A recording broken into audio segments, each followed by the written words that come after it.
Bonjour, aujourd'hui je voulais vous parler de l'injustice, en tout cas d'un versant de la montagne de l'injustice. Alors, imaginons que le facteur sonne à la porte et qu'il vous amène un colis que vous n'avez pas commandé. À l'intérieur, il y a un cadeau pour vous de 100 €, un cadeau qui vous plaît. Vous êtes hyper content puisque vous n'avez rien commandé.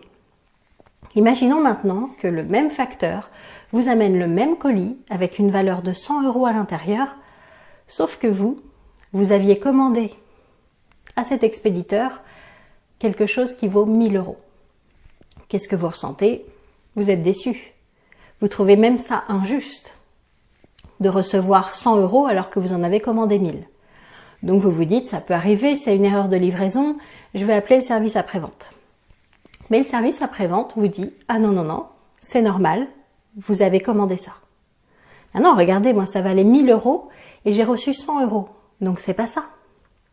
Écoutez, vous avez peut-être commandé 1000 €, mais regardez les cases que vous avez cochées. Vous avez coché, surtout ne m'envoyez pas ce cadeau à 1000 € parce que ça pourrait rendre jaloux les autres. Surtout ne m'envoyez pas ce cadeau à 1000 € parce que je pourrais culpabiliser de l'avoir alors que les autres ne peuvent pas se le payer. Vous avez coché des cases. Ces cases, en fait, c'est nos croyances. Alors la bonne nouvelle, c'est que si vous êtes déçu d'avoir reçu que 100 €, c'est que vous aviez commandé 1000. C'est qu'il y a une partie de vous qui est optimiste, qui commande les choses en grand, qui a envie de plus et de meilleur. Simplement, si vous ressentez ce sentiment d'injustice, c'est parce qu'il y a ce décalage entre la partie de vous qui a demandé le maximum et l'autre partie de vous qui reçoit en fait ce minimum. Donc, il faut découvrir ce qui s'est passé en cours de livraison. Pourquoi vous avez commandé autant et pourquoi vous avez reçu si peu? Quelles sont les croyances qui ont altéré en fait votre commande initiale?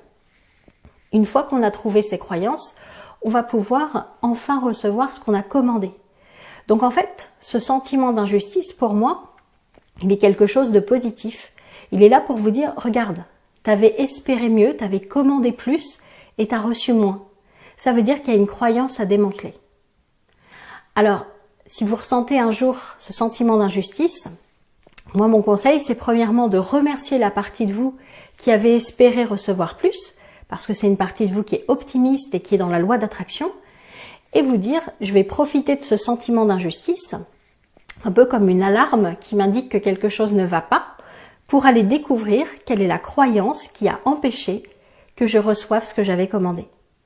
Donc à chaque fois que vous ressentez de l'injustice, vous pouvez être heureux, parce que ça veut dire que vous avez une partie de vous hyper optimiste, et que c'est simplement une croyance à démonter.